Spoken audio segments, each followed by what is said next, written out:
तो जिसका हमने साल भर इंतजार किया था उसका नोटिफिकेशन तो आ गया है, पर कुछ एक्सपेक्टेशन के हिसाब से चीज़ें जाती हुई नहीं दिखी उसमें। तो कुछ चीज़ें एक्सपेक्टेशन के हिसाब से नहीं थी और कुछ चीज़ों में चेंजेस देखने को मिले हैं। तो वो क्या क्या चीज़ें हैं और क्या क्या चेंजेस है, ये अभी इस छोटे से सेशन में हम लोग डिस्कस करने वाले हैं। SBI PO का नोटिफिकेशन आउट हो चुका है और यहाँ पर सबसे बड़ा चेंज जो है, वो सबसे बड़ा चेंज तो मुझे इसी में देखने को मिला, वैकेंसीज में, है ना। ये पिछले साल के कट ऑफ प्री और मेंस के हैं और कितनी वैकेंसीज थी।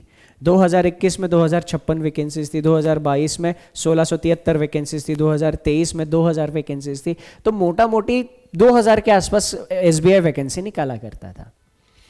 अभी के नोटिफिकेशन में उसने सिर्फ 600 वैकेंसीज निकाली है। हालांकि लिखा जरूर है उसमें कि ये वैकेंसीज टेंटेटिव है, चेंज हो सकती है, बट अभी तक की हिस्ट्री में SBI ने अपनी वैकेंसीज चेंज नहीं करी। जितनी नोटिफिकेशन में दी थी उतनी ही वैकेंसीज SBI ने रखी है, अभी तक की हिस्ट्री बताती है। तो यार इधर थोड़ा नंबर ज़्यादा एक्सपेक्टेड था क्योंकि एक्सपांशन हो रहा है, बहुत सारी ब्रांचेस SBI की फैल रही थी और फिर इतना टाइम भी उन्होंने ले लिया था, तो लगा था यार कि SBI क्लर्क जैसा एक बम्पर वैकेंसीज PO में भी हमें देखने को मिल सकती है। तो एक छोटा सा डिसअपॉइंटमेंट कह सकते हैं एस्पिरेंट्स के लिए। यहाँ पर अब दिक्कत क्या होगी, चैलेंज क्या होगा। देखो, जब 2000 वैकेंसीज थी तब 10 लाख से ज़्यादा लोगों ने अप्लाई किया था। तो अभी हम मान के भी चले 8-10 लाख लोग अप्लाई करेंगे, लाखों की तादाद में लोग इस एग्जाम के लिए अप्लाई करेंगे। तो मेंस एग्जामिनेशन 10 टाइम्स, वैकेंसीज जितनी है उससे 10 टाइम्स यानी 6000 के आसपास लोग मेंस एग्जामिनेशन देने वाले हैं। पिछले साल यही मेंस एग्जामिनेशन 2000 वैकेंसीज थी, यानी 20,000 लोगों ने पिछले साल मेंस एग्जामिनेशन लिखा था। तो मेंस एग्जामिनेशन देने वाले लोगों का काउंट ड्रास्टिकली चेंज होगा। इंटरव्यू 2000 वैकेंसीज थी, 1:3 का रेशो रहता है इंटरव्यू में। एक वैकेंसी के लिए 3 कैंडिडेट्स को बुलाया जाता है। तो लास्ट टाइम इंटरव्यू लगभग 6000 लोगों के आसपास लोगों ने दिया था, इस साल इंटरव्यू देंगे 1800 लोग। तो ये सबसे बड़ा चेंज यहाँ पे देखने को मिला है। अब क्योंकि यहाँ पे कंपटीशन बढ़ने वाला है, आप लोगों के लिए एक्यूरेसी के साथ साथ स्पीड भी ज्यादा मैटर करने वाली है। अच्छे लेवल के क्वेश्चंस आप कितनी एक्यूरेसी और कितने स्पीड के साथ सॉल्व कर पाते हो, अच्छे लेवल के क्वेश्चंस, ये बहुत ज्यादा मैटर रखने वाला है प्री और मेंस में भी। और ये 2024 की कट ऑफ कोर्स बढ़ने वाली है, ऑफ कोर्स बढ़ने वाली है, ठीक है, क्योंकि वैकेंसीज कम हो गई है तो कट ऑफ तो बढ़नी ही बढ़नी है, ठीक। तो ये सबसे पहला और मेजर चेंज था। दूसरा चेंज जो एक थोड़ा सा सुखद कह सकते हैं, है ना, कि यही एक चीज थोड़ी सी राहत वाली थी कि जो भी फाइनल ईयर में अपीयरिंग स्टूडेंट्स हैं वो लोग इस बार फॉर्म भर सकते हैं। आमतौर पे क्या होता था, SBI जब भी नोटिफिकेशन निकालता था या कोई भी बैंक जब भी नोटिफिकेशन निकालती है तो फॉर्म फिल करने की जो आखिरी तारीख होती है आमतौर पे उसके आसपास एजुकेशनल क्वालिफिकेशन का कट ऑफ डेट रहता है। बट अभी ऐसा नहीं है, 16 जनवरी तक आप फॉर्म फिल कर सकते हो। पर अगर आपको लग रहा है कि आपका फाइनल रिजल्ट 30 अप्रैल 2025 के पहले आ सकता है तो आप इस एग्जामिनेशन के लिए फॉर्म फिल कर सकते हो, अप्लाई कर सकते हो। ये थोड़ी अच्छी बात है ग्रेजुएट अपीयरिंग स्टूडेंट के लिए, ठीक है। तो ये एक थोड़ी सी अच्छी चीज। इसके बाद एग्जामिनेशन पैटर्न में भी हमें बहुत सारे बदलाव देखने को मिले हैं। सबसे बड़ा बदलाव तो प्रीलिम्स में हमें देखने को मिला है। ये प्रीलिम्स का पहला, मतलब पिछले साल का पैटर्न है। 2023 में प्रीलिम्स में इंग्लिश के 30 क्वेश्चंस आते थे 30 मार्क के लिए। अब इस बार क्या किया है उन्होंने, इंग्लिश के क्वेश्चंस कर दिए हैं 40। इंग्लिश का वेटेज 10 मार्क से सीधा सीधा बढ़ा दिया, ठीक। उसके बाद क्वांट और रीजनिंग के 35 क्वेश्चंस आते थे, ये 30 कर दिए। टाइमिंग में चेंजेस बिल्कुल भी नहीं हुए हैं। क्वांट में 20 मिनट से मिलते थे और पहले 20 मिनट से मिलते थे। इधर अभी भी क्वेश्चन 5 कम करने के बावजूद 20 मिनट का टाइम रखा है। मे बी उनका ये ऑब्जर्वेशन रहा हो, SBI PO जिस लेवल का क्वांट और रीजनिंग पेपर में देता है उस लेवल के हिसाब से स्टूडेंट्स के अटेम्प्ट उतने ना हो, या फिर वो कोई और चीज आप लोगों से जज कर रहा है कि आप रीडिंग में कितने अच्छे हो। क्योंकि SBI में या फिर काम करने के लिए आपको बहुत सारे सर्कुलर से गो थ्रू करना होता है, बहुत सारे रिपोर्ट से गो थ्रू करना होता है। तो वो जो सर्कुलर्स है, रिपोर्ट्स है, उन सारे सर्कुलर और रिपोर्ट से आप अच्छे से कम टाइम में इफेक्टिवली गो थ्रू कर पाओ। शायद उसके लिए इंग्लिश का वेटेज बढ़ा दिया है, ये चीज चाह रहा है, या फिर लोगों के अटेम्प्ट्स को देखते हुए उसने ये डिसीजन लिया है। ये बात सिर्फ एसबीआई ही जानता है। बट जहां तक मुझे लग रहा है वो कुछ क्वालिटीज आप लोगों के अंदर ढूंढना चाह रहा है कि वो कुछ स्पेसिफिक सेट ऑफ क्वालिटीज वाले स्टूडेंट्स अपने पास लेना चाह रहा है। तो प्रीलिम्स में ये सबसे बड़ा चेंज हमें देखने को मिला है। सेक्शनल टाइमिंग में कोई चेंज नहीं है, मार्किंग स्कीम में चेंजेस हो चुके हैं। प्रिपरेशन स्ट्रैटेजी भी इसके हिसाब से बदल सकती है। मुझे जहां तक लग रहा है इंग्लिश लैंग्वेज का क्वेश्चन रीडिंग पर ज्यादा एम्फेसिस रखते हुए आएगा, ऐसे मुझे लग रहा है।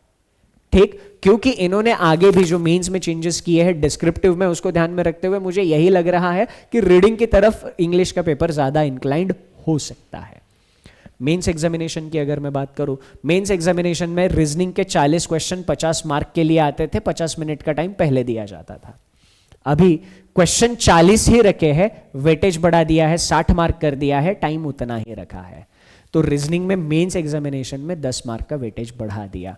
क्वेश्चन का लेवल आपको अच्छा देखने को मिलेगा इस बार मेंस एग्जामिनेशन में। डीआई में 30 क्वेश्चन 50 मार्क और 45 मिनट के लिए पहले आते थे, अब क्वेश्चन उतने ही है, मार्क्स बढ़ा दिए हैं, 10 मार्क इधर भी बढ़ा दिए हैं, टाइम उतना ही रखा है। यानी डीआई डेटा एनालिसिस, मैंने अभी कहा थोड़ी देर पहले, आपको काम करते वक्त बहुत सारे रिपोर्ट से गो थ्रू करना पड़ेगा, बहुत सारे सर्कुलर्स से गो थ्रू करना पड़ेगा, रिपोर्ट्स में जो भी डेटा है उसको कॉम्प्रिहेंड करना पड़ेगा, समझना पड़ेगा। इसीलिए ये कॉम्प्लेक्सिटी लेवल आपके सिलेबस में इंट्रोड्यूस की है।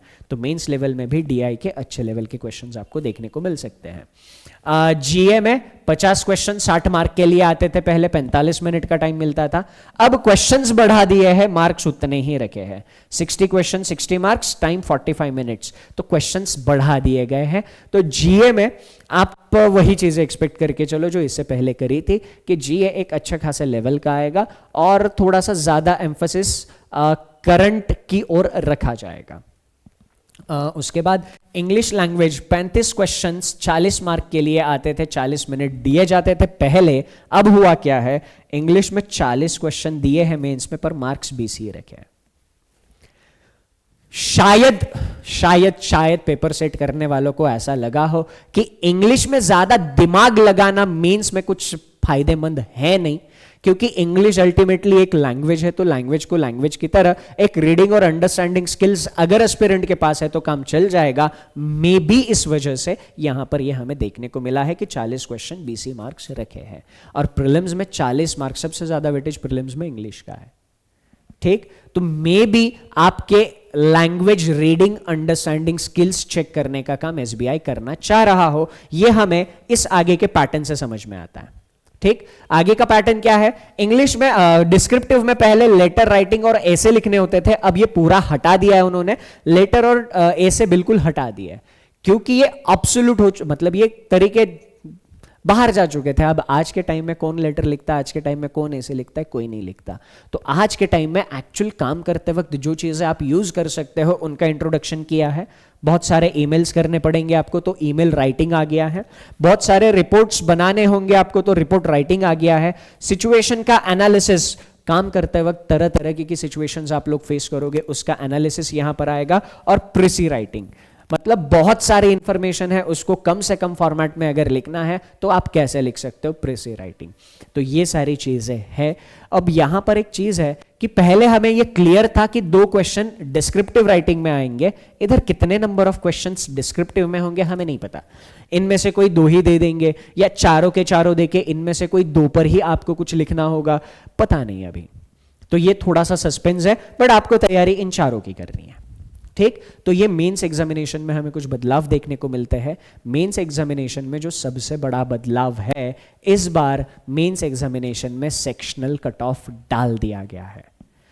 इधर सेक्शनल कट ऑफ नहीं था, आप चारों सब्जेक्ट में जो भी मार्क्स सिक्योर करते थे वो सारे के सारे मार्क्स को कंसीडर करके आपका फाइनल कट ऑफ लगा दिया जाता था। यहां पर अब सेक्शनल कट ऑफ लगेगा। इस बार से मेंस में सेक्शनल कट ऑफ भी लगेगा, हर एक सेक्शन को आपको इंडिविजुअली क्लियर करना पड़ेगा। ये मेंस एग्जामिनेशन में सबसे बड़ा चेंजेस है। सेक्शनल कट ऑफ प्रीलिम्स में नहीं है। लास्ट ईयर भी प्रीलिम्स में सेक्शनल कट ऑफ नहीं था, उससे पहले भी नहीं था और इस साल भी नहीं है। तो प्रीलिम्स एग्जामिनेशन में कोई सेक्शनल कट ऑफ नहीं होगा, तीनों सब्जेक्ट के मार्क कंबाइन करके फाइनल रिजल्ट लगने वाला है। पर मेंस में ऐसा नहीं होगा, ये मेंस का सबसे बड़ा बदलाव है। ठीक, तो यहाँ पर ये सारी चीज़ों को हम ध्यान में रख रहे हैं। फेज 3 में ज़्यादा चेंजेस नहीं देखने को मिले। फेज 3 में जैसा फेज 3 ग्रुप एक्सरसाइज होता था, इंटरव्यू होता था, टोटल 50 मार्क, ये वेटेज ऐसा ही रखा है, इधर कोई चेंजेस हमें देखने को नहीं मिले हैं। तो ये चेंजेस एसबीआई के इस नोटिफिकेशन में हमने देखे। यार देखो, अब जो तैयारी हम कन्वेंशनल पैटर्न से करते आ रहे थे, अब वो तैयारी हमें एग्जामिनेशन में काम नहीं आएगी। हमें अपने प्रिपरेशन का अंदाज थोड़ा सा बदलना पड़ेगा। मार्किंग स्कीम के हिसाब से हमें प्रिपरेशन को मॉडिफाई करना पड़ेगा। हमें कुछ सब्जेक्ट पे ज़्यादा ध्यान देके, भले वो हमें पसंद नहीं है, एक्स्ट्रा कमांड हासिल करनी पड़ेगी। अगर आप ऑलरेडी सारी चीज़ें पढ़ चुके हो, रिपीटर हो, मतलब पहले एग्जामिनेशन दे दिया, आपको आइडिया है, तो फिर आपको सिर्फ मॉक्स लगाने हैं। प्री के मॉक लगाओ नए पैटर्न के साथ, मेंस के मॉक लगाओ नए पैटर्न के साथ, और फिर उसकी एनालिसिस करके अपने आप को इंप्रूव करो। अगर आप में से कोई पहली ही बार तैयारी कर रहा है तो आई वुड हाईली रिकमेंड एक बार यार बेसिक से सारी चीज़ें पढ़ लेनी चाहिए, है ना। आपको जहां कहीं से भी समझ में आती है वहां से आपको बेसिक से सारी चीजें पढ़ लेनी चाहिए। बैंकिंग वाला के प्लेटफॉर्म पे अचीवर्स 4.0 एक्सक्लूसिव एसबीआई पीओ के लिए बैच चल रहा है, जिसमें हम नए बदले हुए पैटर्न की तरफ ध्यान देने वाले हैं। तो ये बैच आप एनरोल कर लीजिए, और 31 के पहले एनरोल करोगे, 30 तारीख से पहले, 30 दिसंबर से पहले, तो 1549 में ये बैच आपको मिल जाएगी। ये बैच बैंक महापैक में फ्री ऑफ कॉस्ट अवेलेबल है। इनके साथ में से किसी के पास बैंक महापैक है, उसके लिए फ्री ऑफ कॉस्ट अवेलेबल है।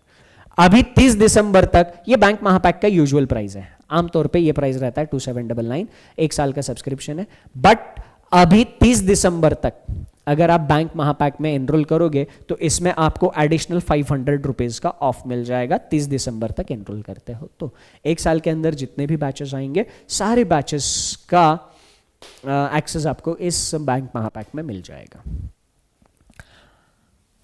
तो अच्छे से तैयारी करते रहो। प्रिपरेशन में कोई भी प्रॉब्लम आए तो कमेंट करके बताना। ठीक, that's it from my side in this session. Thank you, take care. सबसे important, enjoy your time. Bye bye.